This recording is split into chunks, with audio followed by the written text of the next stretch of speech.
If you make it with a scramble, it's going to be totally fine. If you make it, with an over easy, I'm sure, or an over medium, I'm sure it would go hard. But what I was going to say, honestly, is that I think it's time that we stop letting people who like runny yolks just assume that they're in the right, just because like No Reservation said that that's the optimum way to eat eggs. Okay, however you like to eat your eggs is completely fine. But I like a cooked yolk. I'm not that into the runny yolk. I'm not super against it, but I'm not that into it.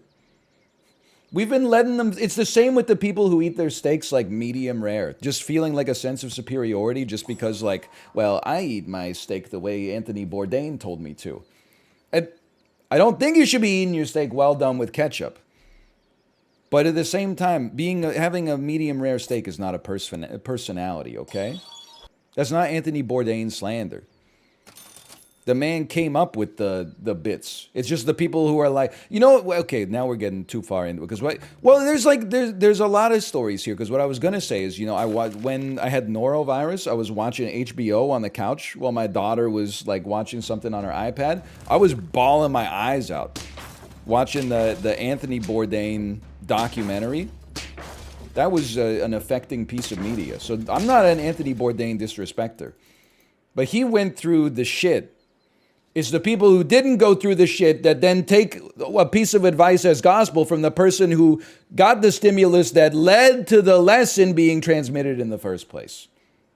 How do you eat your steak, though? Okay, well, you got me. I eat it medium rare because it's the best way to it's the best way to eat it. But people that order well done are psycho. Blue is the best, but medium rare is okay.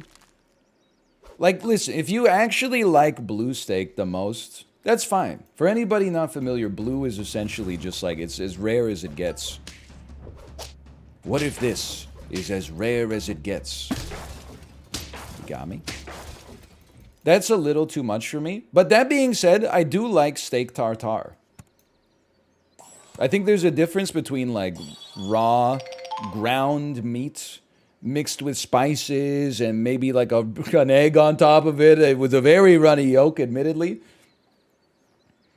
There's a difference between that and like a steak that's been seared for 30 seconds on each side, in my opinion. Well done is crazy. My dad eats a steak well done. But the way I've chosen to live with it is that it's just it's like it's not the same food as a steak. Like my dad's steaks are not steaks.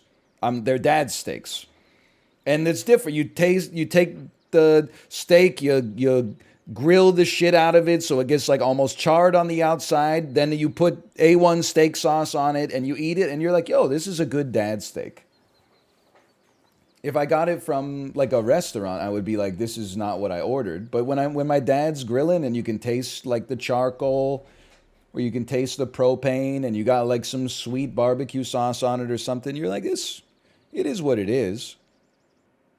I did see, I don't even want to talk about it, but I was so flabbergasted that I sent a screenshot of the tweet to Corey.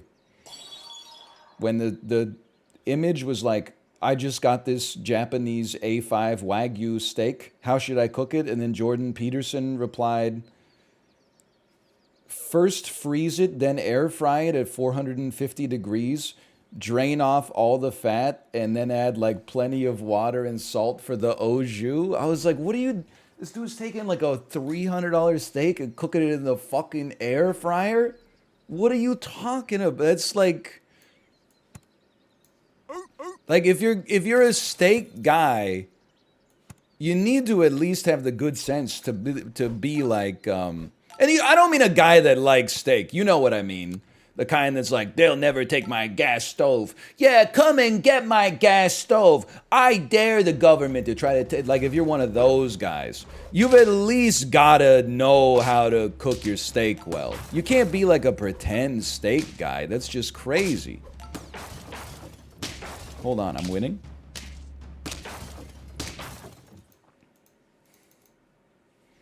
I just couldn't believe it. Like, wasn't this guy on like an all beef diet? He's air frying his steaks. It's just not like everybody knows if you got the If you got the devices, you sous vide them and then you reverse sear them and maybe you finish them in the oven or something like that. You don't throw an A5 piece of beef into the air fryer. It's just crazy. I mean, the air fryer at the end of the day is just like an oven. It's not as bad as like microwaving a piece of meat to completion, but it is just, it's sort of like I'm flabbergasted, I guess. I thought all steak guys would just say the same thing. They would be like, oh yeah, you gotta reverse sear it and then cook it really hot in a cast iron on the gas stove. I mean, I did see a bunch of people in the comments that were like, wrong, dude. The only way to cook this, first I would chop down a tree in my acreage, preferably hickory, and then I would build my own fire and I would cook the steak over that. That's the only way to do it. And I'm like, she's not coming back, brother. No matter how many hickory campfires you make for your Japanese A5 Wagyu steak, she's not, I'm sorry, but we gotta, that's the starting point for our conversation, and then we're gonna work through it together, okay?